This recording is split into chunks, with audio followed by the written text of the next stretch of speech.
Merci de nous parler, Dieu Tout-Puissant.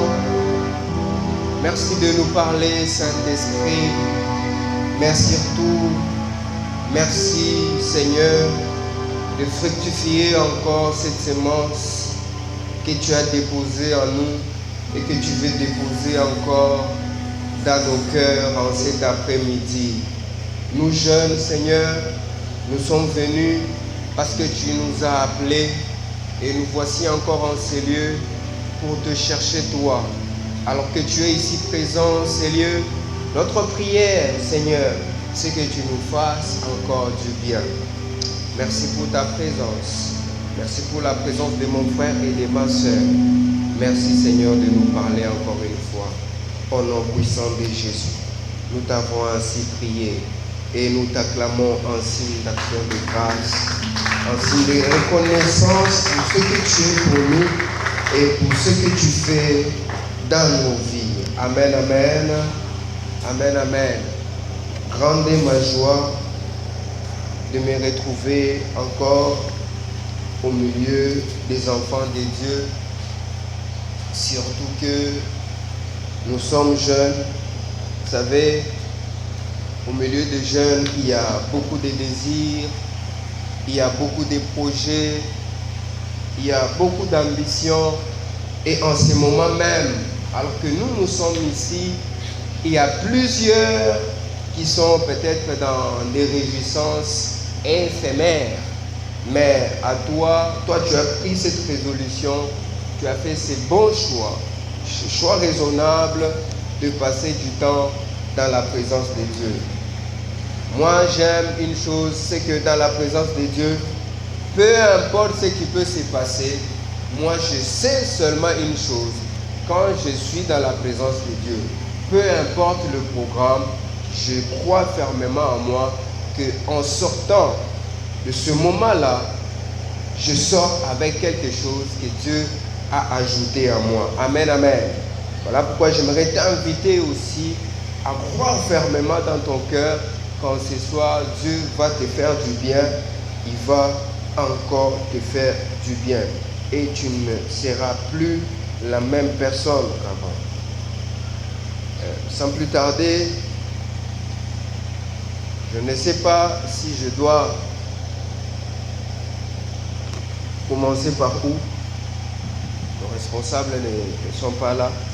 J'aimerais dire merci à ce Dieu qui a voulu à ce que nous puissions encore partager ce soir sa parole. C'est un privilège, vous savez, c'est un privilège parce que dans leur marche, les jeunes se posent beaucoup de questions. Quoique nous savons que Dieu nous dit, recommande ton sort à l'Éternel, mets en lui ta confiance et il agira. Nous savons bien de passages bibliques qui nous dit, ne crains point, n'aie pas peur. Et nous savons aussi que Dieu est avec nous. Mais malgré toutes ces paroles-là, qui sont d'ailleurs une vie, mais aujourd'hui, même au milieu des chrétiens, et moi y compris, il y a parfois, comme qui dirait, des sentiments de peur, et même des sentiments de crainte pour l'échec, des fois. Et même des sentiments de doute. Certaines fois, voilà pourquoi on fait même appel à Dieu.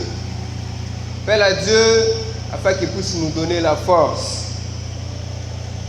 Et par rapport à toutes ces questions ou tous ces questionnements que les jeunes peuvent se poser, en méditant ma parole, en méditant la parole de Dieu ce matin, en méditant ma Bible, je suis tombé sur un conseil. Un conseil des noms que les chrétiens reconnaissent comme étant pas bien ou pas bons. Toujours dans le livre de Job, vous vous souvenez très bien de ces 3 amis qui sont venus à lui pour le consoler. Par rapport à l'attitude de Job, lui qui fut un homme, d'après la parole, un homme intègre, un homme juste. Et là, ce matin, je me posais des questions, je me disais, si Job était juste, aujourd'hui nous savons que un homme bien ne peut qu'avoir des amis bien, n'est-ce pas les amis? Un jeune chrétien qui marche dans la crainte de l'Éternel, il est vrai, au milieu de lui, il peut avoir peut-être de ses amis-là qui sont pas trop attachés à l'Éternel. Mais parmi ces amis, il y aura quand même quelques-uns qui sont vraiment ses amis. Et ces amis intimes-là, sûrement, moi je crois que ce sont des amis qui sont, je dirais, au plus bas niveau chrétien. Plus bas niveau chrétien. Ça veut dire qu'ils confessent quand même que Jésus-Christ est leur Seigneur, qui sont bons aussi. Parce qu'on dit, la mauvaise compagnie corrompt les bonnes mœurs, n'est-ce pas? Je me disais, peut-être ces gens-là, ces 3 amis de Job, aussi étaient à un niveau peut-être très moins que Job, mais ils avaient aussi quelques connaissances de la parole. Parce que lorsque nous lisons dans Job 4, et même à leur arrivée, ce qu'ils étaient en train de dire, ça vous pousse à dire qu'ils connaissent quand même Dieu. Parce qu'ils étaient en train de parler aussi de Dieu. Ils étaient en train de parler des sorts des méchants. Parce qu'ils savaient que si un homme fait des mauvaises choses, il aboutira à ceci ou à cela. Et en eux, il y avait aussi la sagesse humaine ou la sagesse de temps. J'aimerais qu'on lise, on commence déjà par cette lecture. Ne vous inquiétez pas, nous allons donner le thème ou le sujet de ce soir. Mais je suis dans Job 4 à partir du premier verset.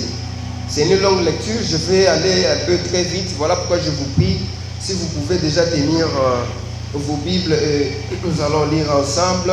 Job 4 à partir du premier verset. Eliphaz de Théman prit la parole et dit, si nous osons ouvrir la bouche, en seras-tu peiné? Mais qui pourrait garder le silence? Voici, tu as souvent éloigné les autres, tu as fortifié les mains languissantes.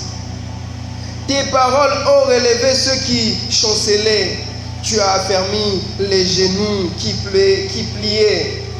Et maintenant qu'il s'agit de toi, tu faiblis. Maintenant que tu es atteint, tu te troubles. Ta crainte de Dieu n'est-elle pas ton soutien? Ton espérance n'est-ce pas ton intégrité? Cherche dans ton souvenir quel est l'innocent qui a péri? Quels sont les justes qui ont été exterminés?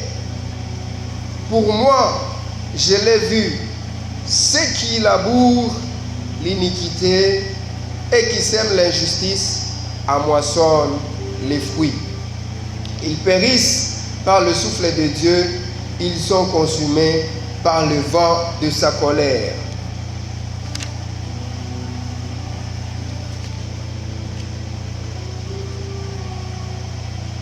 Nous allons encore lire Job 22, verset 21.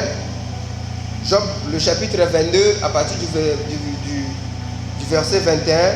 Attache-toi donc à Dieu et tu auras la paix. Tu jouiras ainsi du bonheur. Reçois de sa bouche l'instruction et mets dans ton cœur ses paroles.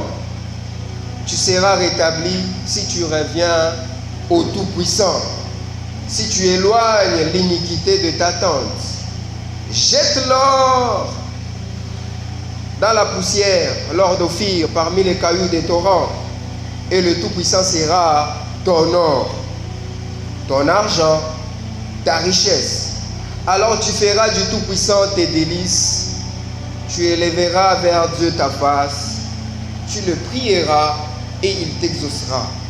Tu accompliras ainsi tes vœux, à tes résolutions répondra le succès.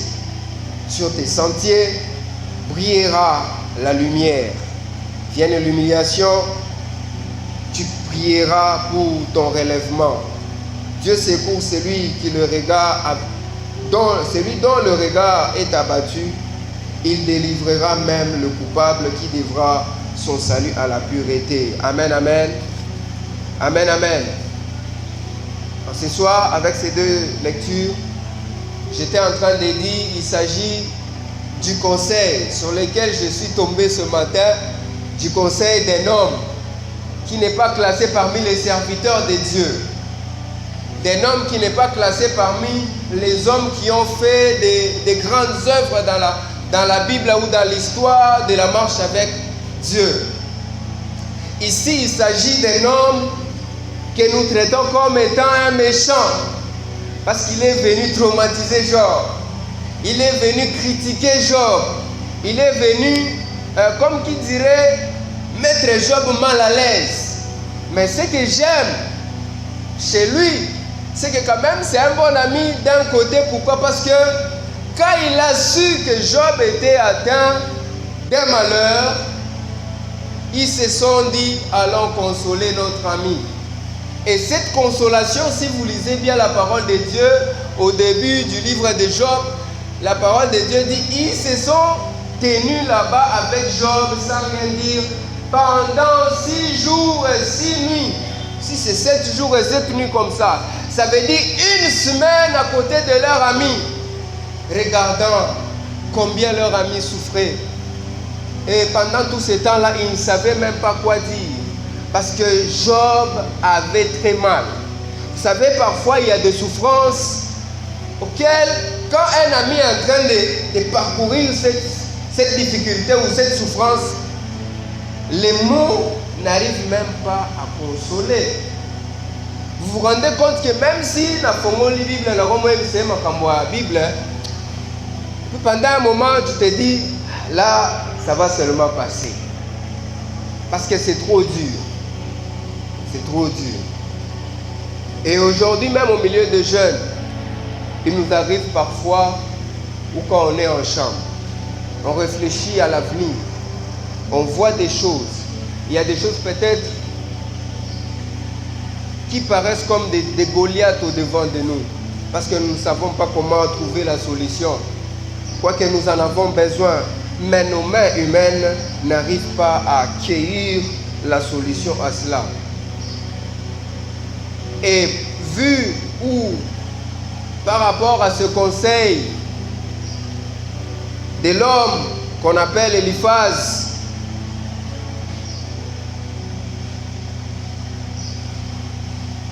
au travers de ce conseil, nous avons tiré notre sujet de ce soir, que nous avons intitulé « L'avantage des bonnes résolutions dans la vie d'un jeune ». L'avantage des bonnes résolutions dans la vie d'un jeune. Toujours dans la parole de Dieu, à l'exemple de Daniel, vous savez ce que Daniel a eu à prendre comme résolution? De ne pas se souiller du mets du roi. Et combien Dieu l'a aidé dans cette résolution-là. Il y a aussi des gens qui ont pris des résolutions, mais pas bonnes, et qui ont aussi mal fini. Mais alors que nous sommes ce soir au milieu de nous jeunes, et c'est aux jeunes que Dieu adresse encore cette parole ce soir. Parce qu'en nous, il y a peut-être des questionnements. Parce qu'en nous, peut-être, il y a des inquiétudes. Parce qu'il y a peut-être en nous cette peur de l'avenir. Peur de faire le mauvais choix. C'est une faiblesse aussi pour moi. Quand je suis arrivé en G1, je regardais déjà autour de moi. Quand je vois une fille, je me dis, dans mon entourage, mais bon, après 3 ans, elle peut peut-être être ma femme, non? Je regardais de loin. J'étais comme celui qui... Parce que ça fait un peu comme une peur en moi. Parce que vous savez, Paul a dit une femme trouve le bonheur. C'est ça, non? Mais il dit aussi, si tu trouves une mauvaise femme, tu risquerais de vivre l'enfer sur terre, n'est-ce pas? Ça fait parfois peur. Parce qu'on veut à tout prix être sûr que c'est Dieu qui a voulu telle ou telle personne dans notre choix. Là, c'est du côté du mariage. Mais il y a aussi plusieurs résolutions. Peut-être c'est le voyage. Il y a des jeunes gens qui veulent seulement voyager. Mais est-ce que tu veux voyager? Est-ce une bonne résolution? Est-ce que Dieu te veut là-bas? Il arrive des fois, il y a de ceux-là qui ont des possibilités de voyager, mais quand ils regardent, ils se posent aussi des questions par peur. Je peux aller là-bas, mais rater mon mariage qui m'attendait ici. Je peux aller là-bas, mais rater un bon boulot qui pouvait m'attendre ici en RDC. Parce qu'ici aussi au pays, on a des gens qui excellent et qui excellent aussi mieux. Amen, amen. Et face à tout cela, et même face au bonheur, parce que Dieu, lui, il nous attend à vivre le bonheur. Il veut à ce que nous puissions vivre le bonheur sur cette terre. Il veut à ce que nous soyons des jeunes qui sont joyeux et heureux. Et pour qu'un jeune puisse vivre une vieillesse heureuse, pour qu'un jeune puisse réussir son avenir, pour qu'un jeune puisse réussir son futur, ces jeunes-là est appelé à faire des résolutions et des bonnes résolutions. Et c'est cela qui nous a poussé même à parler de l'avantage des bonnes résolutions dans la vie d'un jeune. Et deux vérités qu'il faut savoir sur les bonnes résolutions, c'est qu'il faut toujours prendre une résolution avec Dieu. Il faut toujours prendre une résolution avec Dieu, suivant sa volonté et pour sa gloire.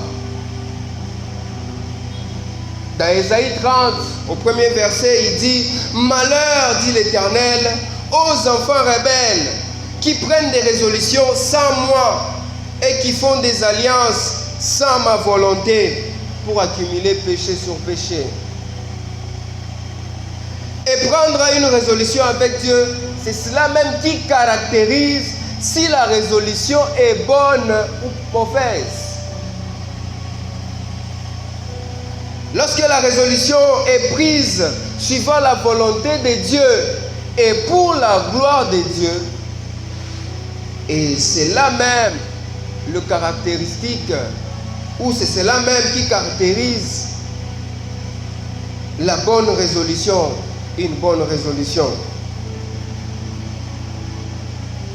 Bien-aimés, lorsque vous lisez dans Ecclésiaste 2, 3, il y a aussi un homme qui a pris une résolution, mais cette fois-là, c'était pour se livrer au vin. Et puis il dit même, j'ai résolu à mon cœur de livrer ma chair au vin. Là, il s'agit de Salomon. Une mauvaise résolution. Mais ce soir, on nous appelle à des bonnes résolutions. Toujours parlant d'Éliphaz. Eliphaz, cet ami de Job, qui est venu pour consoler Job. Mais après ces 7 jours de silence, ils se sont mis à échanger avec Job. Voilà pourquoi je vous exhorte même, j'aimerais vous demander de lire tous ces discours. En lisant ces discours qui sont des conseils, il est vrai, c'était peut-être pas bien placé pour Job, mais ce sont des discours qui instruisent. Quoique n'étant pas propre pour Job ou propre face à face vis-à-vis de Job, mais ces conseils ont aussi quelque chose d'important pour la vie humaine. Bien-aimés, vous savez combien le conseil est aussi important dans la vie. Combien le conseil nous aide aussi parfois. Le conseil des amis, le conseil des grands frères, le conseil des aînés. N'est-ce pas parfois vous êtes tombé sur un conseil qui vous a aidé? Proverbe 19, 20, la Bible dit, écoute les conseils et reçois l'instruction afin que tu sois sage dans la suite de ta vie. Très important le conseil. Toujours dans Proverbe 27, verset 9, la Bible nous dit, l'huile et les parfums réjouissent le cœur. Et les conseils affectueux d'un ami sont doux. Mais ici, il faut faire attention. La douceur du conseil dépend aussi de quel genre d'amis. Mais les conseils sont aussi importants dans la vie. Parce que nos parents nous conseillent et ces conseils-là nous aident.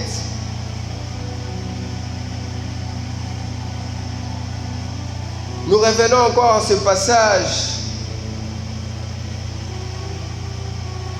où avant même de revenir à cela, j'aimerais donner la deuxième vérité. La première, on a dit, il faut toujours prendre une résolution avec Dieu. Toujours avec Dieu.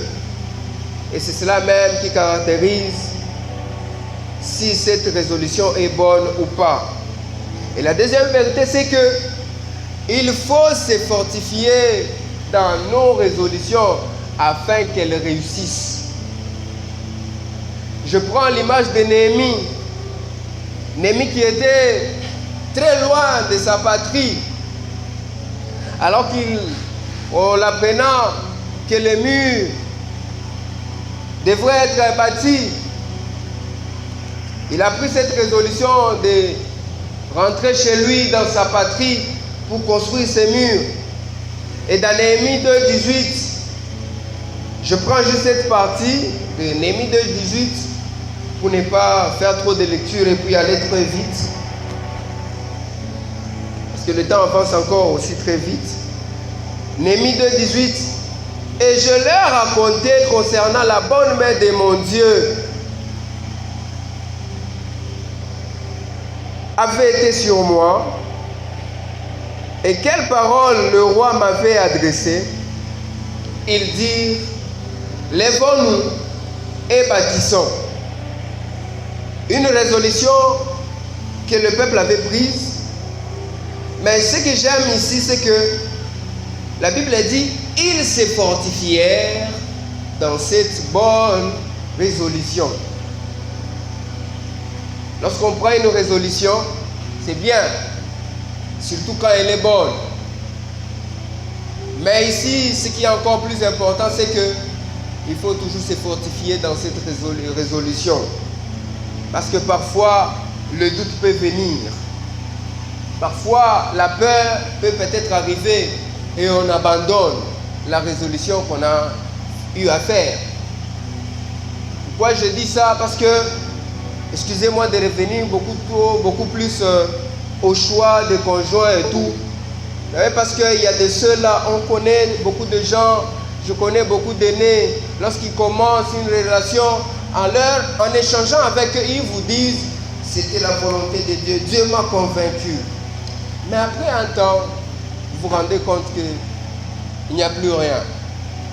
Et quand vous demandez peut-être, oh, il y a eu ceci, il y a eu cela, et vous savez pourquoi? Parce qu'il n'y a pas eu peut-être, je suppose, ce qu'on appelle la fortification. La fortification dans cette bonne résolution.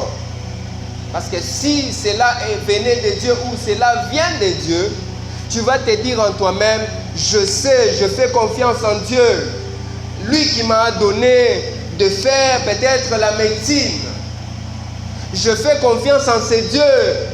Lui qui m'a demandé de faire l'informatique. C'est aussi une grande résolution qui définit même l'avenir, le choix de filière. Peut-être à un certain moment tu te demandes, est-ce que Dieu voulait que je fasse ça? Et ce soir j'aimerais encore te dire, Dieu voulait que tu fasses ce que tu as fait à l'université. Dieu voulait que tu le fasses. Mais ce que tu es appelé à faire ce soir, ou à partir de ce soir, c'est de te fortifier dans le choix que tu as fait. Parce que Dieu viendra toujours par ce choix-là pour intervenir.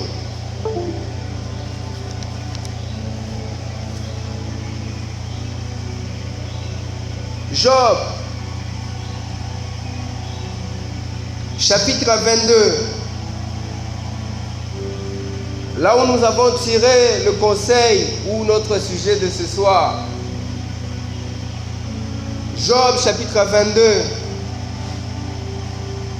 Est-ce que quelqu'un peut m'aider à lire cela? Quelqu'un peut chercher cela et nous aider à lire? J'aimerais qu'on soit ensemble, qu'on puisse.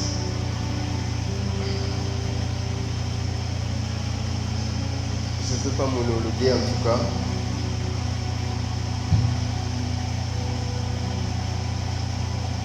Job combien? 22, à partir du 22e verset. Job chapitre 22e verset, je dis au nom de Jésus. Reçois de sa bouche l'instruction. Non, 21 s'il vous plaît. 21. Pardon? 21 s'il vous plaît. Les justes, témoins de leur chute, se réjouiront. Et l'innocent se moqueront d'eux. Voilà nos adversaires anéantis. Voilà leur richesse défoncée par le feu. Attache-toi donc à Dieu et tu auras la paix. Tu jouiras ainsi du bonheur. Reçois de sa bouche l'instruction et mets dans ton cœur ses paroles. Je continue. Tu seras rétabli si tu reviens au Tout-Puissant. Si tu t'éloignes ou si tu éloignes l'iniquité de ta tente. 24. Jette l'or dans la poussière, l'or d'Ophir, parmi les cailloux des torrents, et le Tout-Puissant sera ton or, ton argent, ta richesse. Alors tu feras du Tout-Puissant tes délices. Je saute, je viens au 28e. Il dit, à tes résolutions répondra le succès. Sur tes sentiers brillera la lumière. Amen, amen. À tes résolutions répondra le succès. Sur ton sentier brillera la lumière.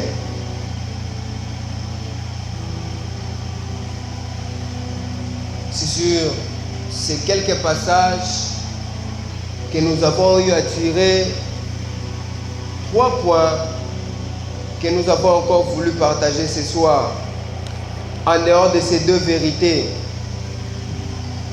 Je m'étais mis à méditer ce conseil, mais j'ai trouvé combien important. Bien-aimé, Eliphaz, un homme qu'on ne considère pas comme serviteur de Dieu, qu'on ne considère pas comme étant un héros dans la Bible. Mais cet homme en donnant ce discours, m'a poussé aujourd'hui ou ce soir à nous faire part de 3 résolutions importantes qu'un jeune est appelé à faire dans sa vie. 3 résolutions importantes qu'un jeune est appelé à faire dans sa vie. La première, je la tire du premier verset, du premier passage que nous avons eu à lire. Il dit: attache-toi donc à Dieu et tu auras la paix. Tu jouiras ainsi du bonheur. Dans d'autres versions, on parle de la réconciliation. Réconcilie-toi avec Dieu.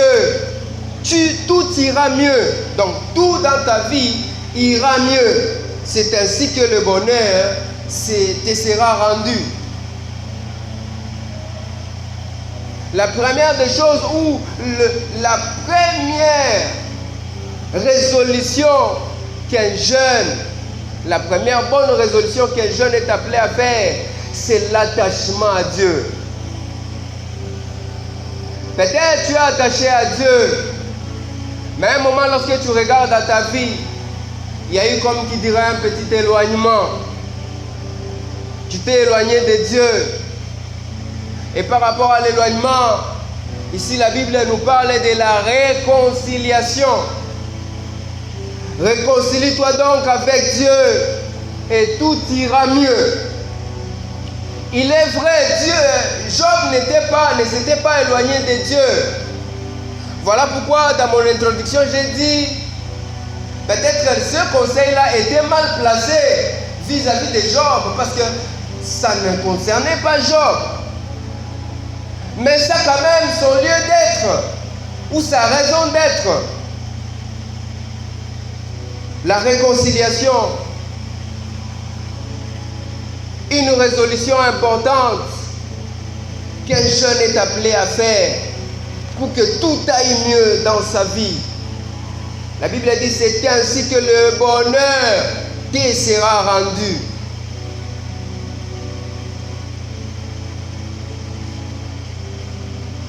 C'est ainsi que le bonheur te sera rendu.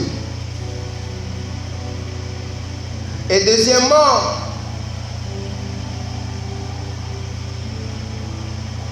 je suis au 24e verset. Il dit: jette l'or dans la poussière. Ici, il parle de l'or d'Ophir.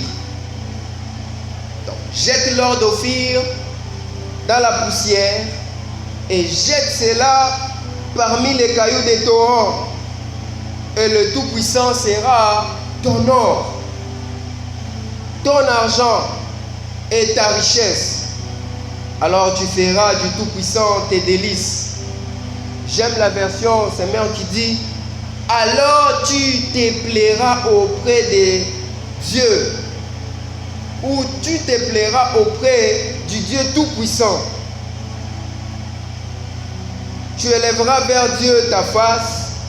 Et quand on dit tu élèveras vers Dieu ta face, dans la version Louis II, dans ses mains il est écrit: tu lèveras vers lui un regard confiant. Si tu t'attaches à Dieu et que si tu jettes l'or d'Ophir, laissez-moi parler ici de l'or d'Ophir. L'or d'Ophir et tous ces biens auxquels nous nous attachons sur cette terre. À la retraite de l'année passée, vous vous souvenez, on nous a parlé de ce thème. Qui se souvient de ce thème-là? Je revois un peu la formulation.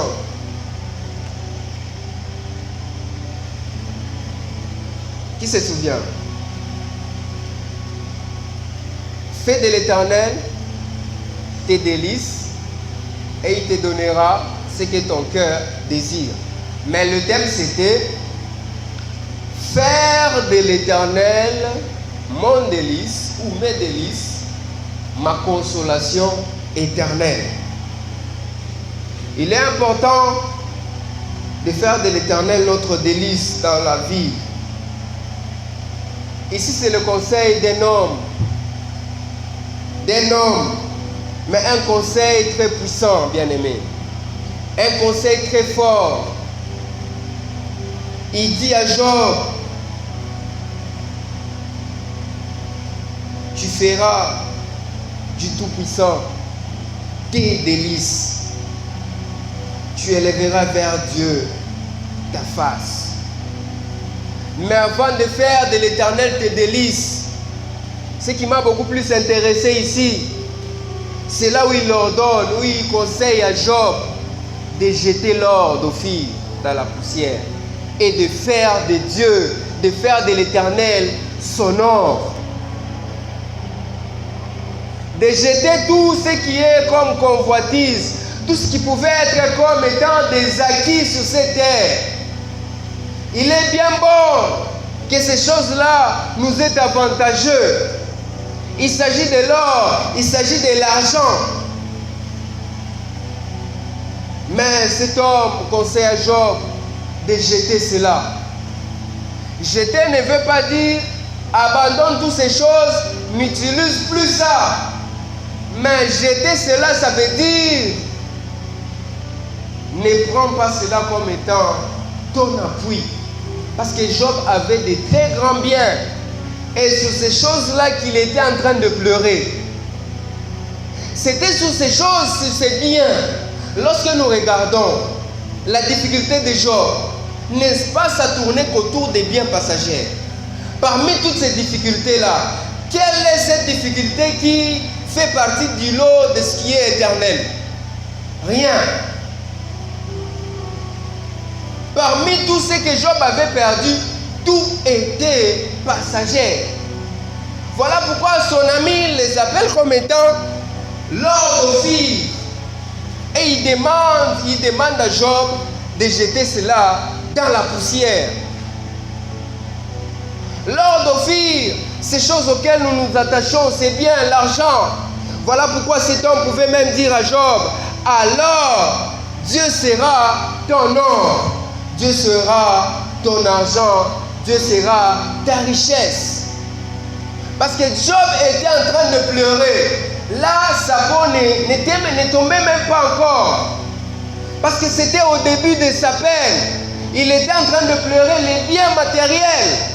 Il était en train de pleurer des choses passagères. Et lorsqu'on revient à ce que on a eu à lire au début, au 4e verset, au 4e chapitre de Job, c'est cet homme, Eliphaz, qui toujours était en train de parler. Il dit à Job, c'est toi qui nous conseillais l'autre fois. Quand on était atteint par un malheur, c'est toi qui venais nous relever. C'est toi qui venais nous redonner espoir. Maintenant, quand ça t'atteint, toi, tu réfléchis. Pourquoi? Pourquoi Job? À notre tour, tu venais nous fortifier. À notre tour, tu venais nous consoler. Nous demander d'avoir force. À notre tour, tu venais pour nous demander de ne pas penser à ces choses. À notre tour, j'aimerais qu'on lise. Nous sommes déjà à la fin, mais j'aimerais qu'on lise peut-être la troisième. On ne va pas peut-être parler de ça maintenant, mais j'aimerais qu'on lise un peu ce passage de Job 4, le premier verset. Eliphaz de Théman prit la parole et dit, si nous osons plutôt ouvrir la bouche, en seras-tu peiné? Et cela, ce fut après 7 jours de silence. Regardez ce que Job faisait autrefois. Au 3e verset, il dit, voici, tu as souvent enseigné les autres. Tu as fortifié les mains languissantes. Tes paroles ont relevé ceux qui chancelaient. affermi les genoux qui pliaient. Et maintenant qu'il s'agit de toi, tu faiblis. Maintenant qu'il s'agit de toi, tu faiblis. Au point KO. L'autre fois, quand l'ami a perdu peut-être son père, quelqu'un de très cher dans sa famille, tu étais là à le consoler. Tu connaissais ces passages de Philippiens, nous donnant espérance et espoir à ceux qui nous ont précédés. Et quand il s'agit de toi, tu succombes.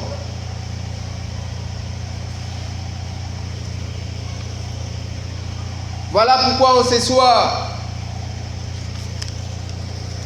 l'un des choix ou l'une des résolutions, puisque la vie de la jeunesse, la vie des jeunes, par rapport à leur avenir, cette vie est faite de choix et de décisions. Et la résolution, nous pouvons même la définir comme étant, ou s'il faut expliquer cela, la résolution provient d'un choix fait plutôt, et d'une décision prise. Vous savez, il faut d'abord faire un choix. Et par rapport à ces choix-là, tu prends même la décision de te mettre sur ces choix-là. Et c'est ce qui donne par conclusion la résolution. Parce que quand tu résous déjà de faire, ça veut dire que tu as examiné tous les alentours, tous les méandres. Et ça t'a poussé à prendre cette résolution.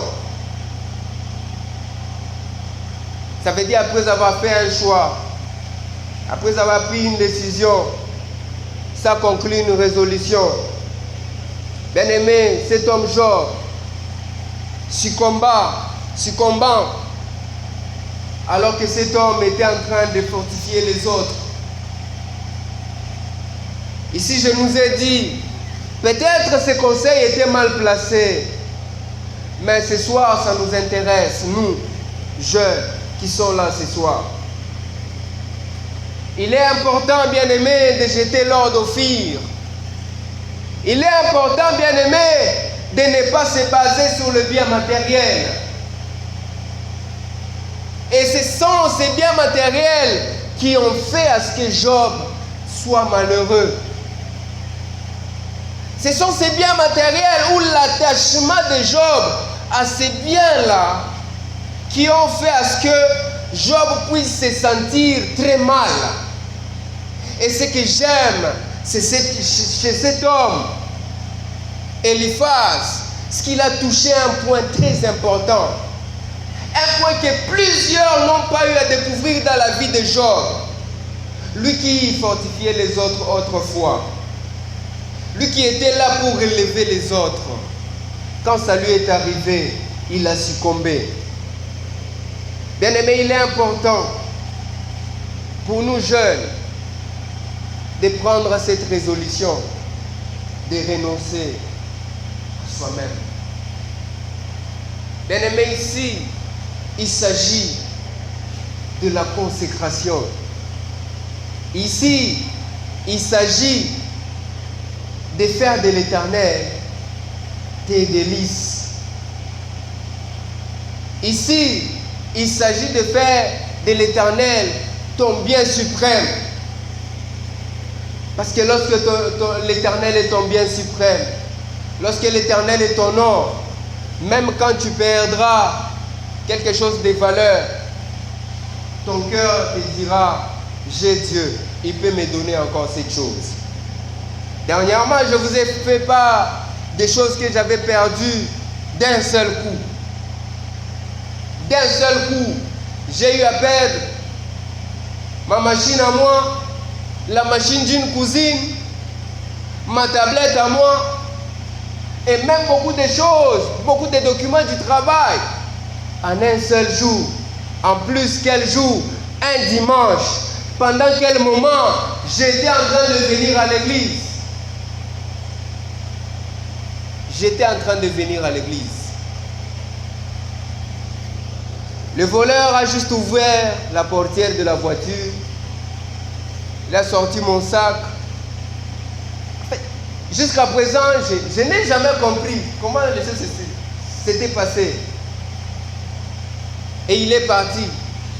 Je demande, mais où est... Moi, je le considérais comme... Je pensais que c'était l'un des gens de la sécurité de la fondation Olangui. Comme c'était le parking, je devais arriver au bureau et récupérer quelques documents. Je suis arrivé là-bas au parking. Le voleur, alors que la voiture avait connu un petit problème, le carburant ne montait pas. J'ai démarré, la voiture ne démarrait plus. Je suis descendu pour voir qu'est-ce qui s'est passé. L'homme est venu, il était là avec les gens de la sécurité. Moi aussi, je me suis dit, comme il est de la sécurité, sûrement, il connaît quelque chose.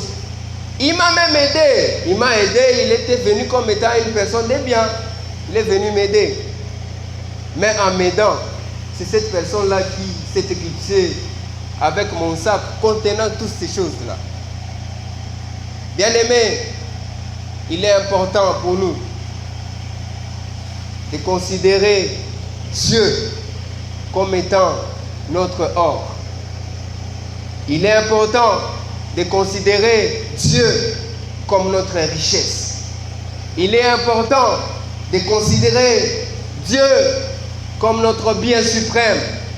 Et même quand viendra le vent par rapport aux choses passagères, bien-aimé, ton cœur sera toujours heureux.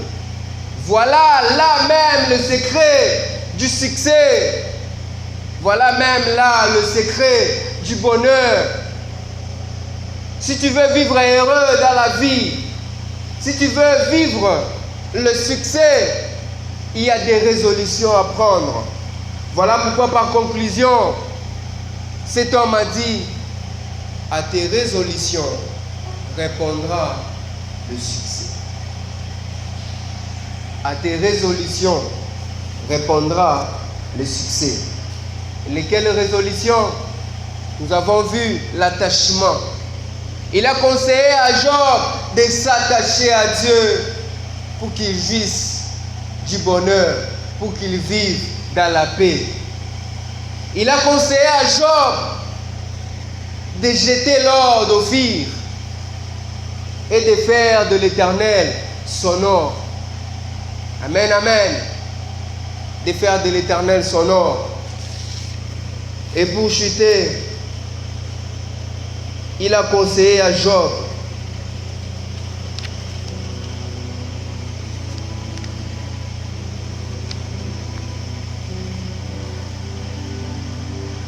de faire de l'Éternel ses délices. Dans Psaume, là où nous avions y attiré le thème de notre retraite, il est bien dit, il est bien écrit, noir sur blanc, fais de l'Éternel tes délices. Qu'est-ce qu'il fera? Il te donnera ce que ton cœur désire. Bien-aimé, c'est quoi ce que ton cœur désire ce soir? Quel est le désir de ton cœur? Qu'est-ce que toi tu veux? Fais de l'Éternel tes délices. Voilà ces 3 résolutions que nous avons voulu partager ce soir. L'attachement à Dieu, le renoncement de soi ou l'abandon des choses passagères. Troisièmement, faire de l'Éternel tes délices afin qu'il te donne ce que ton cœur désire. Bien-aimé, je suis convaincu, je suis sûr, alors que tu es là ce soir, tu as des désirs dans ton cœur. Jeunes, nous avons des désirs. Et parmi ces désirs, il y a même des désirs des choses de ce monde. Et moi, j'en fais partie. Parmi les gens qui désirent aussi les choses de ce monde. Je suis jeune. Je veux construire une grande maison. Je suis jeune. Je veux me marier à une très belle femme, sage, intelligente. Je veux avoir des bons enfants. Je veux aussi avoir des choses, des entreprises, ainsi de suite. Je veux réussir à l'école. Je veux aller loin avec Dieu. Je veux ceci, cela. Il y a beaucoup de choses que nous désirons. Mais le secret, cet homme nous donne dans son conseil. Il dit, à tes résolutions répondra le succès. Et parmi ces résolutions, il y a cette résolution à faire. Faire de l'Éternel tes délices. Il te donnera ce que ton cœur désire. Moi, je ne sais pas ce que ton cœur désire. Peut-être c'est un ministère puissant. C'est peut-être c'est être un grand serviteur de Dieu. Mais pour cela aussi, lorsque tu fais de l'Éternel tes délices, il te donnera ce que ton cœur désire. C'est quoi ce que ton cœur désire ce soir? C'est quoi ce que ton cœur désire ce soir? Faire de l'Éternel tes délices, c'est le considérer comme étant ton plus grand bien. Et pendant la retraite, il y a beaucoup des orateurs qui nous ont parlé de ce thème. Mais ce soir, j'aimerais poser encore la question à un jeune. Quels sont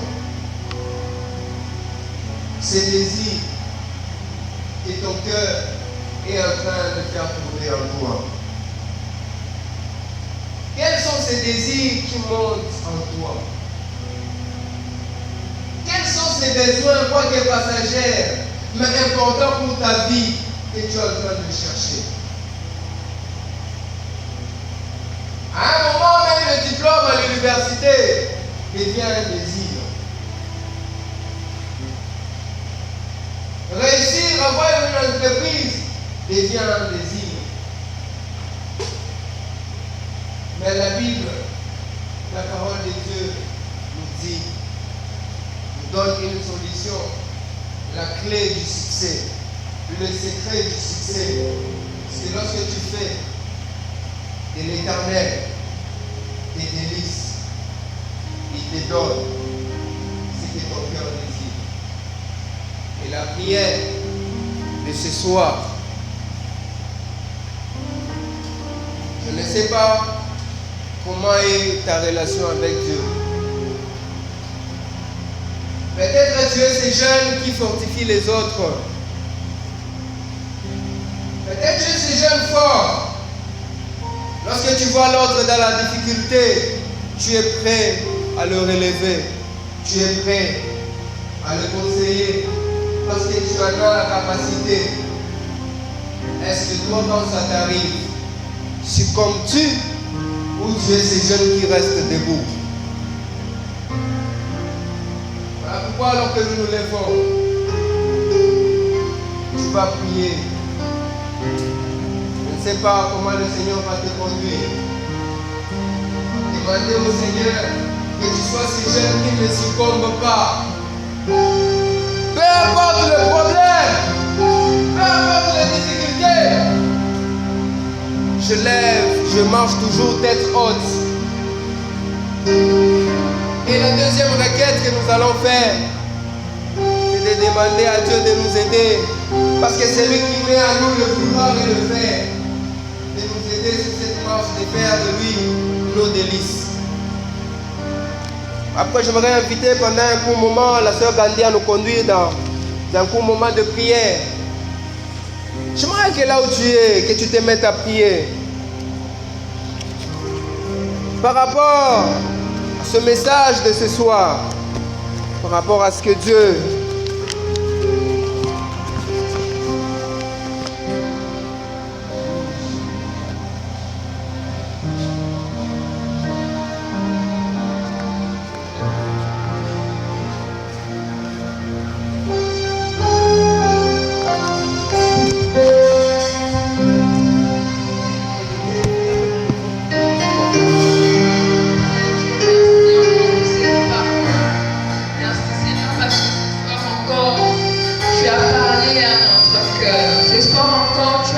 envoyé un cœur, Seigneur. Nous te disons merci pour cette parole que tu as envoyée ce soir.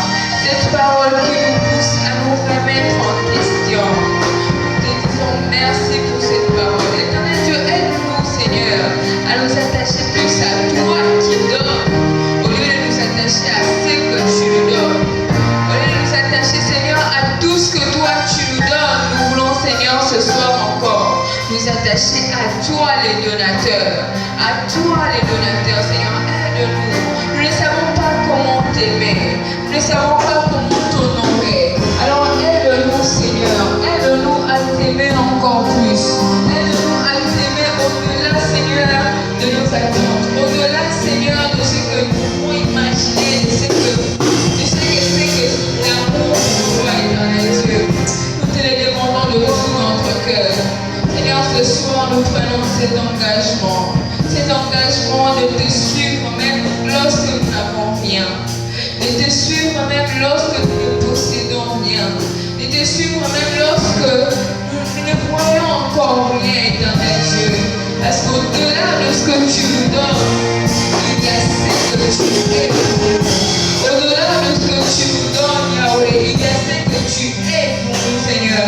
Tu es tellement précieux pour nous. Tu es tellement grand pour nous. Tu es tellement bon pour nous, Seigneur, que ne pas nous oublions, éternel Dieu. Est-ce que tu peux prier encore ce soir? Est-ce que tu peux prendre encore l'engagement ce soir? Est-ce que tu peux prendre encore l'engagement ce soir? Aimer plus Dieu. Est-ce que tu peux prendre encore cet engagement ce soir? Et plus t'attacher à Dieu, aux choses que Dieu veut te donner. Car lorsque tu t'attaches au donateur, lorsque tu aimes le donateur, il ne manquera pas de te donner ce que ton cœur désire. Il ne manquera pas de te donner ce que ton cœur désire. Parle à Dieu ce soir. Dis à Dieu, ce soir, je m'attache encore à ta parole. Ce soir, je m'attache à ton service. Ce soir, je m'attache à toi, éternel Dieu. Est-ce que tu peux prier là où tu es? Est-ce que tu peux dire à Dieu, au-delà de tout ce que tu peux me donner, c'est toi que j'aime d'abord. C'est toi que je vais servir. C'est toi que je vais suivre tout le jour de ma vie. Même lorsque les autres ne pourront pas te suivre, je serai là à te suivre. Même lorsque les autres vont se fatiguer pour te servir, je serai là à te servir jour et nuit. Est-ce que tu peux élever ta voix et prendre cet engagement envers ton Dieu? Dis à Dieu, il n'y a que toi qui compte. C'est toi qui compte. C'est toi qui compte dans ton cœur. Dis à Dieu, il n'y a que toi qui compte. Seigneur, ce soir, c'est toi qui compte. Ce soir, il n'y a que toi dans notre cœur. Ce soir, nos cœurs se déversent encore dans ta présence. Pour te dire qu'il n'y a que toi. Éternel Dieu, nous prenons cet engagement de te servir. Cet engagement de t'aimer de tout notre cœur. De t'aimer avec tout ce que nous avons. De t'aimer avec ce que nous sommes, éternel Dieu. Car tu nous as aimés, tu nous as choisis. Tu n'as pas regardé à notre honte. Tu n'as pas regardé à notre nature pécheresse, Seigneur. Tu nous as aimés tels que nous sommes. Tu nous as choisis tels que nous sommes. Dieu t'a aimé tel que tu es. Il t'a choisi tel que tu es. Il ne te demande pas trop de conditions pour que tu l'aimes en retour. Il ne te demande pas beaucoup de choses. Il te demande juste une chose. Que tu l'aimes de tout ton cœur. Que tu fasses de lui tes désirs, tes délices. Que tu fasses de lui ton bien le plus précieux. Que tu fasses de lui ta priorité, ta seule et unique priorité. Alléluia. Alléluia. Alléluia. Alléluia. Tu vas recommander ton cœur entre les mains du Seigneur. Dis à Dieu de garder ton cœur. La Bible dit, garde ton cœur plus que toute autre chose.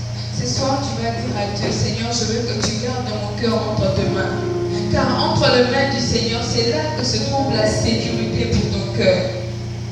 Avec tout ce qu'il y a dans ce monde, si ton cœur est exposé, tu risques d'avoir beaucoup de coups. Alors dis à Dieu, Seigneur, garde mon cœur dans ta présence. Garde mon cœur entre tes mains. Garde mon cœur près de toi. Afin que tout ce qui se passe dans ce monde, tout ce qui se passe dans ce siècle ne m'atteigne point. Élève ta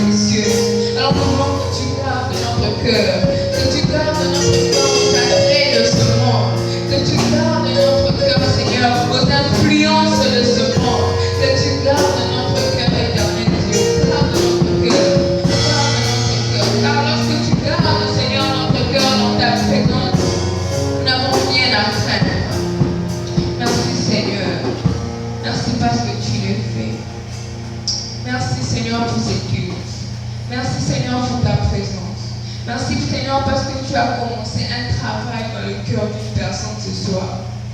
Merci parce que tu vas continuer ce travail. Éternel Dieu, d'aide bénir, Seigneur, ces offrandes que nous t'apportons encore ce soir. Bénis cette main qui a songé à mettre quelque chose. Et pense aussi à celle-là qui n'a pas trouvé cette fois-ci. Bénis chaque famille, accompagne chacun de nous. Dans le nom de Jésus, nous avons ainsi prié. Amen. Amen. Amen. Pour apporter nos offrandes, je ne sais pas, soit il y a des communautés particulières. Il n'y a pas vraiment de communauté particulière seulement. Demain, nous avons notre culte dominical qui commence à 8h pour tout le monde et 7h pour tous les ouvriers. À 7h, les ouvriers sont déjà là pour l'intercession matinale. Et pour la jeunesse, nous nous retrouvons le samedi prochain pour la gloire de Dieu. Je ne sais pas s'il y a des gens qui sont venus pour la première fois aujourd'hui. Il y a une personne qui est venue juste aujourd'hui. Ok, il n'y a personne. Cela nous incite encore à inviter encore, à booster encore les gens, nos voisins, nos amis, à venir encore dans la présence de Dieu. Car ce sont de merveilleux moments, des merveilleux investissements pour notre vie. Amen. Amen. Éternel Dieu, nous te recommandons notre retour. Seigneur, de la même manière que nous avons laissé nos familles en paix, nous voulons les rejoindre aussi dans cette même paix de Dieu.